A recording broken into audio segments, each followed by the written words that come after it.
Welcome two part 2। दोस्तों, जैसा कि आपने पार्ट 1 के एंड में देखा कि ट्रूनेस डेविड को मार रहा था। ट्रूनेस डेविड को इसलिए मार रहा था कि क्योंकि ट्रूनेस एक क्लब में गया था जहां वो लाखों रुपए हार गया था। डेविड ने ट्रूनेस से बस इतना ही कहा था कि आपको उस क्लब में नहीं जाना चाहिए था। इसी बात पे गुस्सा होकर ट्रूनेस ने उसे मारने लगा। जब ये बात उसकी माँ जैकी को पता चली तो वो बहुत गुस्सा हुई और उसने निर्णय लिया कि कल ही हम ये लोग घर छोड़कर चले जाएंगे। तो जब वो घर छोड़कर जाने लगे तो ट्रूनेस ने उसे बहुत रोकने की कोशिश की, पर वो नहीं रुकी। तो वो अपने नानी के घर चले जाती है। तो चलिए यहाँ से हम अपना पार्ट 2 स्टार्ट करते हैं। अपनी नानी के पास डेविड और उसका बड़ा भाई ट्रूनेस जूनियर करीब 6 महीने तक रहे, जिसके बाद वो स्कूल जाने की योजना बनाने लगे। डेविड जब स्कूल गया तो उसे दूसरी कक्षा में रखा गया। दूसरी कक्षा में उस उम्र का वो एकमात्र विद्यार्थी था जो कमजोर था। उसे दूसरी कक्षा की पढ़ाई के बारे में कुछ भी पता नहीं था, लेकिन किस्मत से डेविड को एक अच्छी शिक्षिका सिस्टर कैथरीन मिली, जिसने डेविड को समझा, उसका ख्याल रखा और उसे हर बात ठीक से समझाई। उन्हीं के कारण डेविड धीरे धीरे पढ़ाई में अच्छा प्रदर्शन करने लगा। अगले साल जब डेविड तीसरी कक्षा में आया तो उसके साथ सिस्टर कैथरीन नहीं थी। नई शिक्षिका जिसका नाम मिस डी था, पहले वाली शिक्षिका सिस्टर कैथरीन जैसी बिल्कुल भी नहीं थी।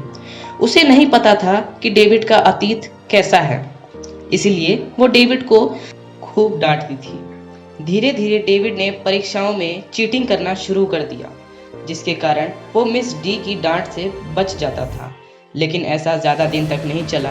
मिस डी को जब इस बारे में पता चला तो उन्होंने डेविड की माँ से कहा कि वो डेविड का स्कूल में तभी रखेगी जब वो डॉक्टर से उसके लिए थेरेपी सेशन ले और उसके पागल ना होने का प्रमाण पत्र लेकर आए।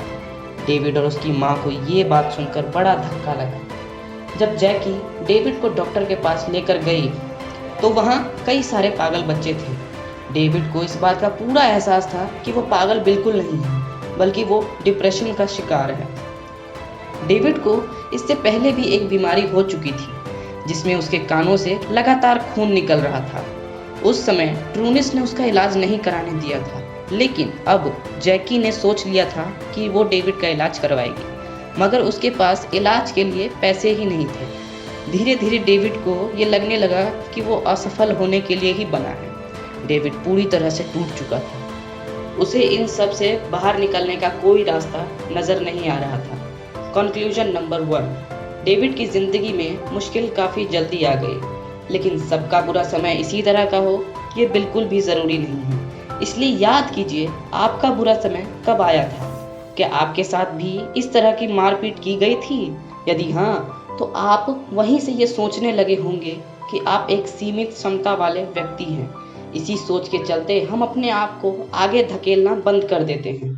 आप आज ही एक डायरी में ये सब बातें लिखना शुरू कर दीजिए। क्या कोई ऐसा व्यक्ति है जो आपकी सफलता के आड़े आ रहा है? वो व्यक्ति कहीं भी हो सकता है, आपके घर में, स्कूल में या आपके पड़ोस में। एक बार आप अपनी सूची बना लें तो उसे किसी के साथ भी साझा कर सकते हैं। आप चाहे तो उसे सोशल मीडिया पर एक फोटो के साथ पोस्ट भी कर सकते हैं, जिसमें आप ये लिख सकते हैं कि कैसे आपको एक प्रकार के बुरे अनुभव का सामना करना पड़ा था। इससे ये होगा कि आप उस बुरे अनुभव से आगे बढ़ेंगे और अगले कदम की ओर तैयारियां करने लगेंगे। दोस्तों, अगर वीडियो पसंद आया तो प्लीज़ एक लाइक और सब्सक्राइब कर दीजिएगा और शेयर ज़रूर कीजिएगा, क्योंकि अभी पूरी सीरीज़ बाकी है, इसलिए सब्सक्राइब तो ज़रूर कर लीजिएगा और बेल आइकन प्रेस करके ऑल पे क्लिक कर दीजिएगा। मैं मिलता हूँ आपको नई वीडियो के साथ, तब तक के लिए धन्यवाद। जय हिंद, जय भारत।